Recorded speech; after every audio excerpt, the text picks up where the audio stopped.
Minky పిచ్చుక ఇప్పుడే 2 గుడ్లు పెట్టి చాలా సంతోషంగా ఉంది. వా, నేను ఈరోజు 2 గుడ్లు పెట్టాను. ఇంకా త్వరలోనే నేను తల్లినైపోతాను.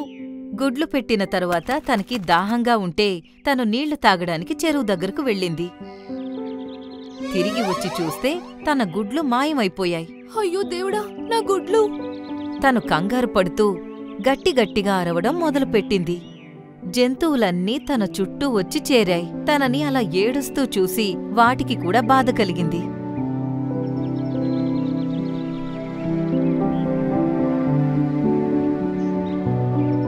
మరుసటి రోజు కాలు ఎలుగుబంటి తన గుహలో కూర్చునుంది. పక్కనే తన బిడ్డ నిద్రపోతోంది. కాపాడండి, కాపాడండి, ఎవరైనా ఉన్నారా? అయ్యో, అక్కడెవరికో సహాయం కావాలనుకుంటాను. కాలు ఎలుగుబంటి లేచి శబ్దం వస్తున్న వైపుకు పరిగెత్తింది. కాని చాలా దూరం వెళ్లిన తర్వాత కూడా తనకి ఎవ్వరూ కనిపించలేదు. ఎవరంత గట్టిగా అరుస్తున్నారో తెలియట్లేదే. తను తిరిగి తన గుహవైపుకు వెళ్ళిపోయింది.